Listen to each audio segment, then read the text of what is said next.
Сәлем достар, мен бүгін сіздерге асқабақтан жасалған өте дәмді қатпарлы самсаның рецептін ұсынамын.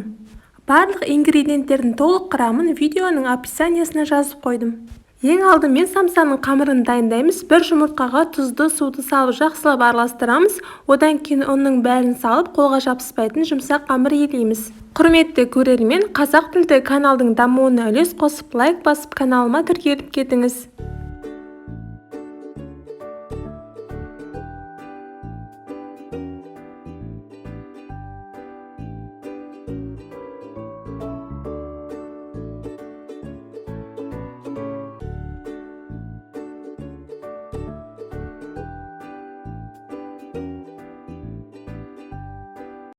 Қамырдың июі тез қануы үшін видеода көрсетілгендей етіп қамырды столдың үстінде бірнеше минут елейміз. Елеп дайын болған қамырды бетін жауып 20 минутқа қалдырамыз.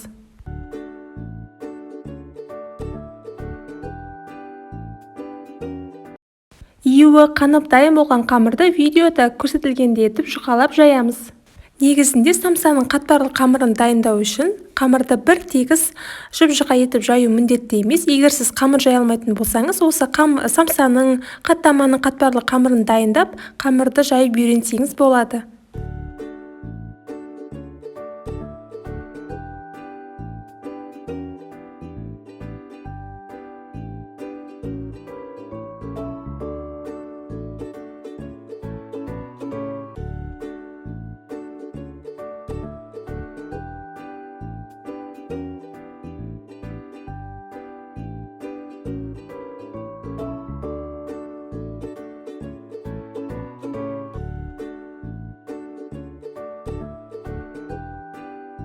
Жұқалап жайып алған қамырдың үстінде бөлме температурасында еріп тұрған сары майды жағып шығамыз.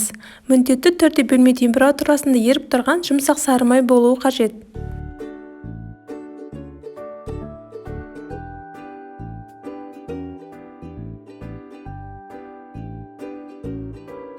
Толықтай қамырдың бетіне сары майды жағып шыққаннан кейін осы видеода көрсетілгендей етіп конверт тәрізді орап, әрбір қамырдың бетіне жұмсақ сары майды жағып шығамыз.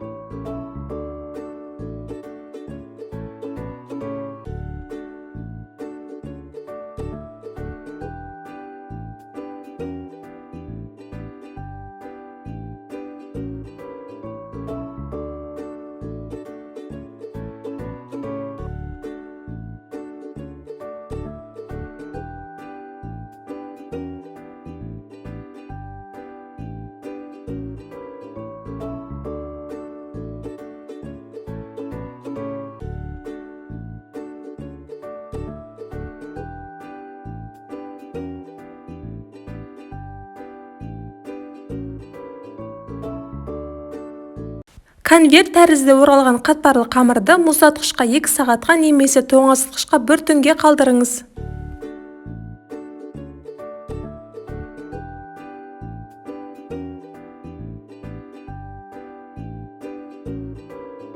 Енді самсаның салмасын дайындаймыз.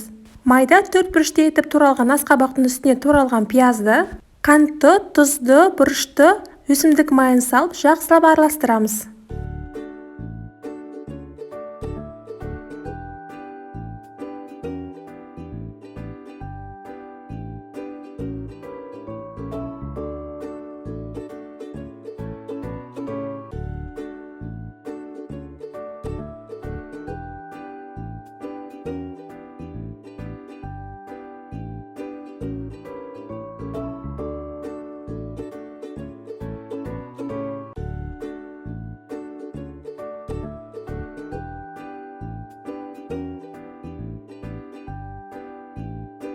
Дайын болған қатпарлы қамырды видеода көрсетілгендей етіп қатты жұқа, қатты қалың қылмай орташа қалыңдықта жаямыз.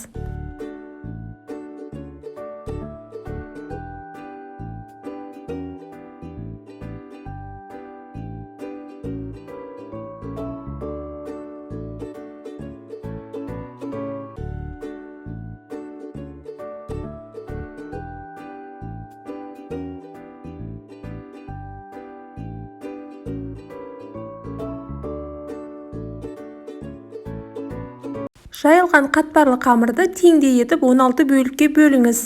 Әрбір бөліктің үстіне асқабақтан жасалған салманы салып, самсаларды видеода көрсетілгендей етіп 4 бұрышты етіп түйіп шығыңыз.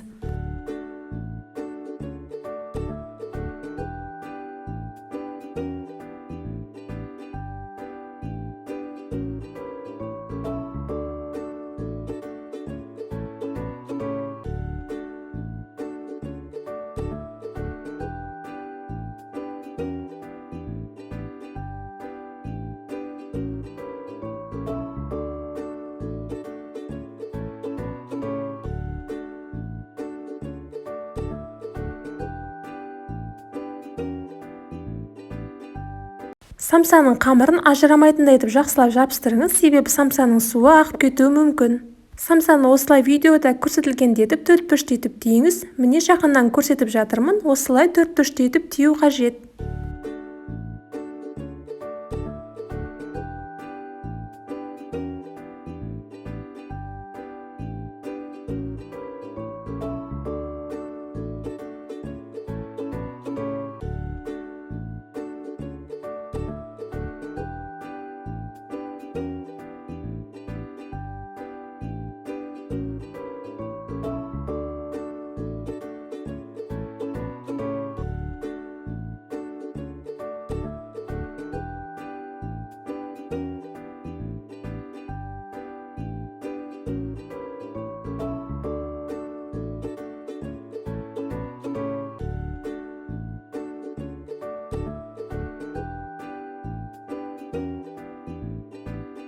Барлық самсаларды түйіп болған екен противеньге орналастырып, сары уыздың үстіне бір ас қасық сүтті салып араластырып, барлық самсалардың бетіне жұқалап жағып шығамыз.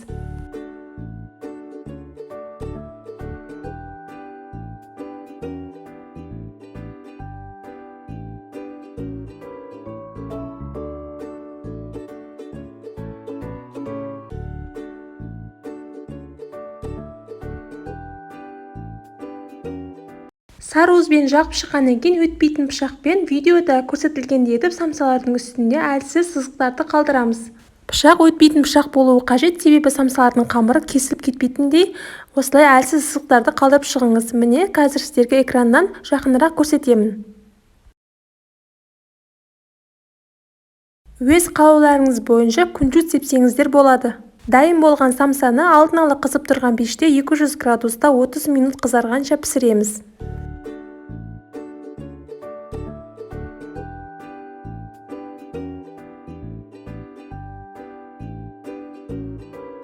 Міне біздің самсаларымыз пісіп шықты, өте дәмді, иісі мұрын жарады, қамырлары да қатпарлы болып, қытырлақ болып шықты. Сіздермен бірге болған Ғайша Нұрбекқызы, астарыңыз дәмді болсын.